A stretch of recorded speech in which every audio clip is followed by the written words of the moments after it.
लाखो वारकरी वारीमध्ये सहभागी होत असतात आणि या वारकऱ्यांमध्ये जनजागृती व्हावी यासाठी अवयवदान व आरोग्य सेवा दिंडी जी आहे ती गेल्या अनेक वर्षात 10 वर्षापासून आहे। आपल्याबरोबर कैलास सर आहेत। आपण सर काय सांगाल तुम्ही लोकांना आव्हानही करताय, कसा प्रतिसाद मिळतो?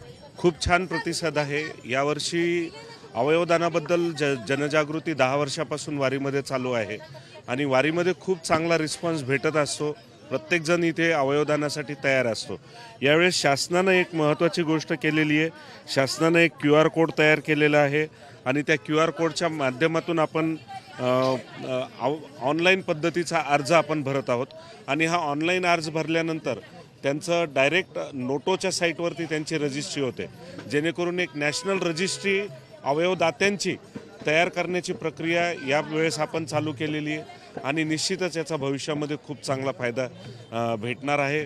जे अनेक गरजू रुग्ण आहेत त्यांना अवयव या माध्यमातून भेटणार। 10 वर्षात किती लोकांना त्याचा फायदा झालाय आणि अजून जे लोकांना काय आव्हान? 10 वर्षामध्ये अनेक लोक समोर आलेले आहेत। म्हणजे महत्त्वाचं म्हणजे महाराष्ट्राच्या वेगवेगळ्या जिल्ह्यात जिथं अवेअरनेसच्या बाकी ॲक्टिव्हिटीज केल्या जात नाहीत त्या ठिकाणी येऊन सुद्धा अवयवदान झालेलं आहे।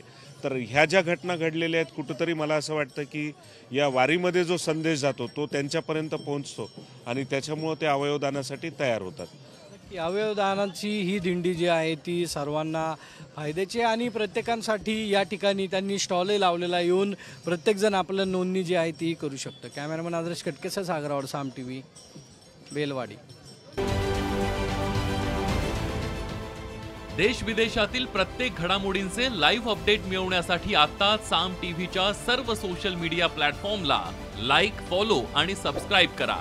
तसंच सर्व नोटिफिकेशनसाठी बेल आयकॉन प्रेस करायला विसरू नका।